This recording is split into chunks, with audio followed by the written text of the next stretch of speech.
Roberta was kneeling down on the ground, trying to clean the manure off her phone by wiping it against the grass. She had been doing so for the last 10 minutes, but the dirt didn't seem to be shifting. Perhaps if Roberta had not been holding her phone pinched between her thumb and her forefinger as though it was something diseased, the process would have been a lot quicker, but who wanted to touch manure? Roberta certainly didn't. Do you think this is going to work? I have no idea. This is somewhat beyond my area of expertise. So I guess even the great Roberta Southey doesn't know everything. Roberta got to her feet and glared at Georgia, her face a picture of rage. You know what, Georgia? Why don't you just shut up? This is all your fault, you know. I don't know about that. Is it really? Yes, it is. You know damn well it is. Can't you even take responsibility for your actions? But responsibility is such a boring word. You two? What? Do you have anything particularly insightful you would care to add to this conversation, Sam? Well, Samantha took a step backwards, her hands behind her back. She'd never seen Roberta so angry before. The dependable motherly image she had once of Roberta was slowly beginning to fall away, piece by piece. I just thought it would be best if we didn't argue. We can assign blame later, but for the moment, it isn't going to get us anywhere. That's right, Bobby.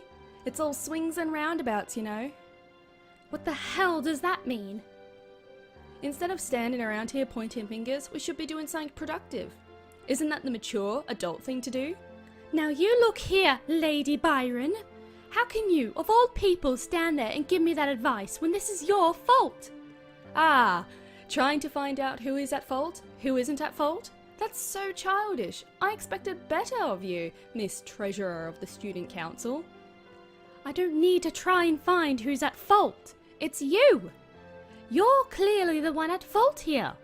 Oh my, trying to vent your frustrations out on poor, innocent me?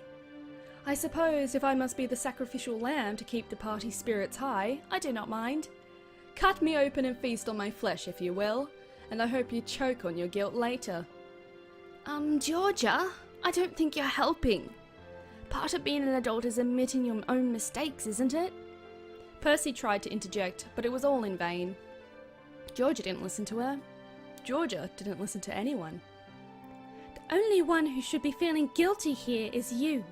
Stop trying to act like a martyr, you shameless demon. Oh? You think I'm evil incarnate? I'm happy you think so highly of me, Bobby. Indeed, I do. I believe you are the most egotistical, self-centered, selfish, unrepentant swine I have ever had the misfortune to meet. All right, that's enough. I'm tired of listening to you two argue. Why don't we just try to get along, just for the moment? We've been waiting here long enough, and I doubt anybody is going to come back and find us, so we may as well start searching by ourselves. But we don't even know where the youth hostel is, and we don't have a map. We might just get even more lost. We might, but that's probably better than standing around here fighting, don't you think? Well, since somebody broke my phone, that might be the only recourse we have. At least walking will do us some good. I'm so cold I can't feel my toes. All right, fine. I wanted to stretch my legs anyway. I was getting so bored standing around the same place. And so the intrepid group of explorers were united under a common goal, to return safely to civilization. But would they ever be able to make it back alive? Maybe they would, if Roberta didn't snap and murder Georgia somewhere along the way.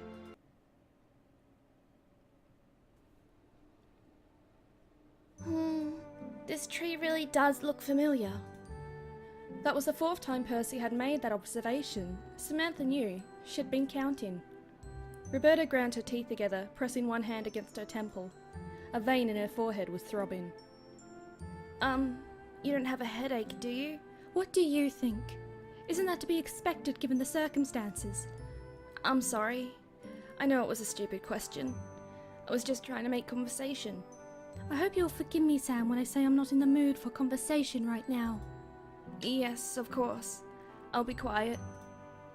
Roberta had been trying hard, very hard, to keep her temper under control this last hour, but it had been boiling away underneath her strained expression all the same, like lava inside a volcano. Roberta hated being lost, and she hated being disorientated, and she hated being confused. These were simply not Roberta-esque states of being. Roberta was a thorough girl who enjoyed bringing order to disorderly things, which was, Samantha often pondered, the main reason Roberta deigned to be her friend. Roberta liked planning things, and she liked making schedules, and above all else, she liked keeping them. This school trip, unfortunately, had been nothing short of a disaster. Everything that could have gone wrong had gone wrong, and it was driving Roberta crazy. The pressure was building. With just the slightest provocation, she was going to snap. And the poor soul who unwittingly provided that provocation was Samantha. I wish Lily were here. Samantha had not meant to say it out loud. Instead, she muttered it under her breath, like more to herself than to anyone else. After the numerous arguments on the subject of Miss Lillian Wordsworth, Samantha knew better than to bring up her name around Roberta, particularly when Roberta was in a foul mood. Samantha might have been masochistic, but she wasn't stupid. Far from it, in fact. But it didn't matter what her intentions were. She had let this small prayer slip from her lips, regardless, and Roberta had heard her. Excuse me, Samantha? Samantha paused. Roberta had stopped walking. Their walking was probably pointless anyway, given they seemed to be going around in circles, but this sudden cessation of movement, a break in the status quo, seemed to signify something. Something deeply unsettling. Samantha's heart convulsed. It was almost as though it had sensed danger and was trying to eject itself from her body in a self-defeating manner of self-preservation. Roberta? Are you alright? I believe you already asked me, Samantha, and my answer now is much the same as it was before. I am not all right. In fact, I am the opposite of all right. I've been doing my very best to remain calm, despite our adverse circumstances. That is what I am used to, after all. When I am with you, I always have to be the mature one, the responsible one, whilst you are afforded the luxury of whining and complaining. However... Samantha gulped. She didn't like the sound of that however. Howevers, much like their close cousins, the buts and the becauses, never heralded pleasant news. I've had enough of it. All you ever do is rely on people. You're incapable of doing things for yourself. And why are you still thinking about Lillian anyway? I thought she stopped being friends with you. Don't you remember? Because I do. You were crying for weeks afterwards, and I was the one who had to hear it. I was the one who had to deal with it. I've always been there for you, whenever you go through one of your maudlin turns or manic episodes. No matter how late it is or how inconvenient, I'm always there to listen to your worries. Responsible, reliable Roberta. Well, now I can see that I'm also irrelevant, Roberta. Even though I put so much effort into our friendship, you still don't appreciate it. You never think about me. All you do is think about her. If Lillian were to apologize to you, you would drop our friendship in a heartbeat. You're so fickle, Sam, and selfish too. I'm just somebody convenient you can turn to for help, but you don't really value me as a human being. It's like you don't even realize I have feelings too. And you... I can't believe you're still thinking about her. That you're still so obsessed. You're obsessed with a girl who wants nothing to do with you anymore. A girl who must be far, far smarter than I evidently am, because she realized you were a pain long before I did, and refuses to put up with you anymore. Well, I'm through with it. I don't want to babysit a stupid girl desperate to get her heart trampled on anymore. If you want to be hurt by Lillian, then go ahead, be my guest, but don't come crawling to me when it all blows up in your face again. I'm sick of it. Samantha stared at Roberta, her eyes wide, struck dumb. For a girl who was fairly talented at arranging words in accessible, intelligent ways, her exam results said as much. Samantha couldn't say a word. How could she respond to that? Every single one of Roberta's barbed comments hit home, tipped with an exquisite kind of poison, which burnt a hole through Samantha's already damaged ego. Although that barrage of insults had come out in a mad rush, expelled from Roberta's mouth as though it was something disgusting and shameful, it had been too clearly articulated to have been born from a momentary burst of anger. Roberta did not do spur of the moment, not even now as she stood there, hair windswept, face flushed with rage, her fingers clenched into fists. Even after she had shouted so hard her vocal cords threatened to tear, her words had not been unprecedented, unmediated. Roberta had meant what she said, down to the very last syllable. Maybe Samantha had been pushing it too far these last few weeks. Now Roberta didn't even want to be her friend anymore, just like Lillian before her. Once people grew to know Samantha well enough, they began to realise Samantha's cheerful smiles and self-affecting barbs were all for show.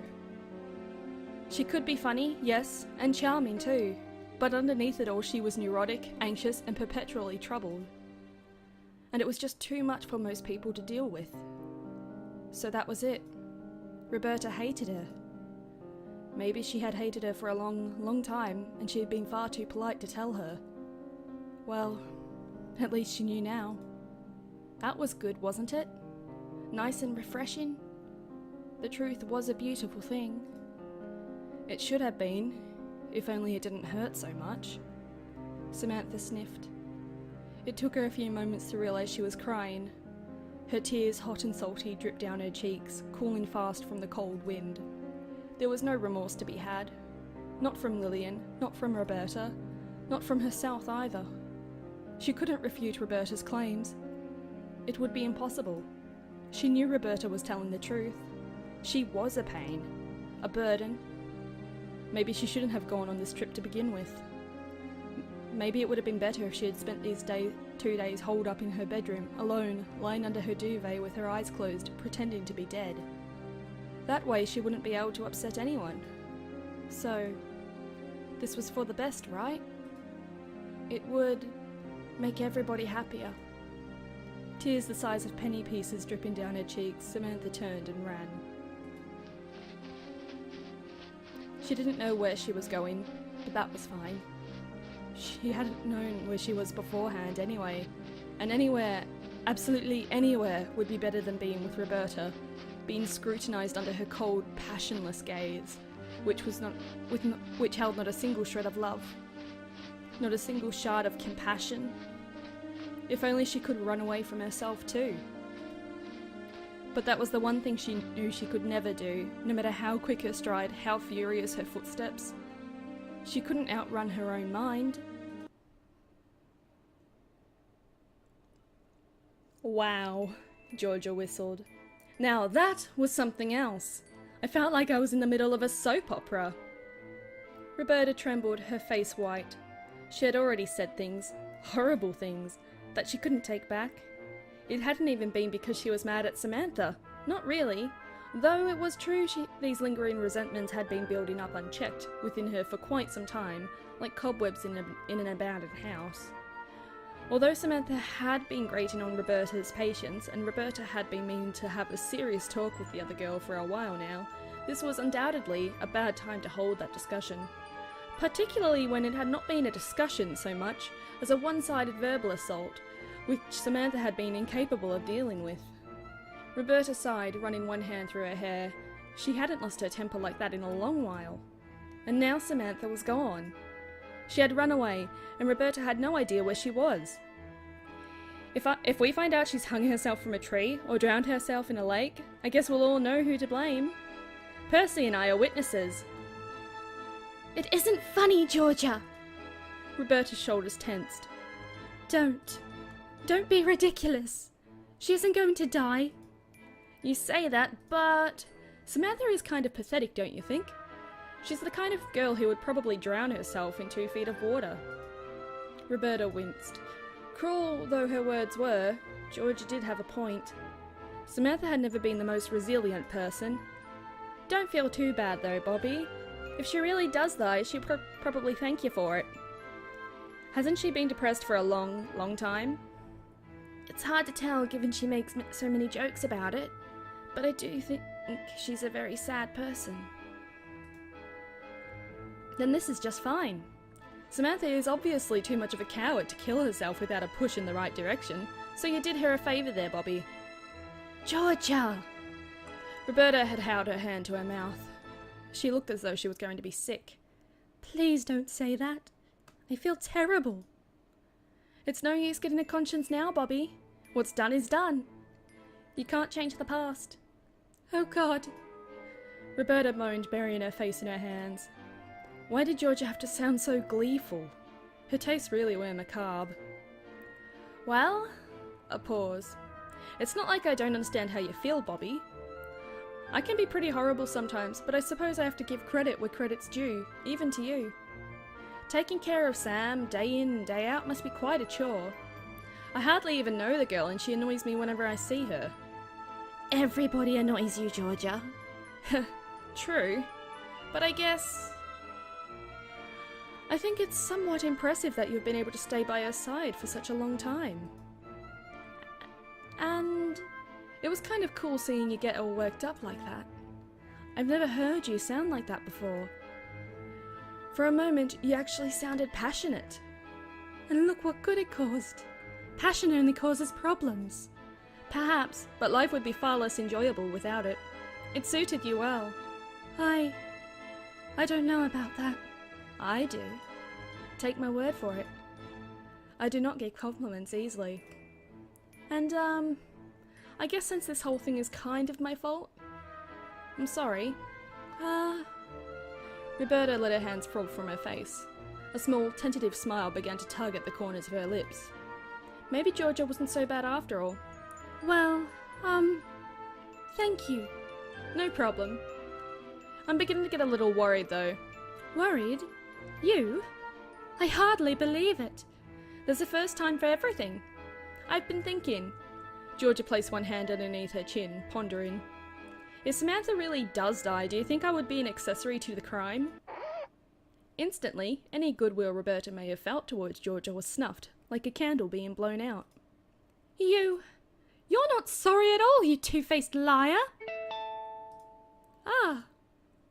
But before Roberta had a chance to continue her tirade, she was silenced by an electronic jingle emitting from her pocket. It was her phone. Her poor, much-abused phone. It was working again.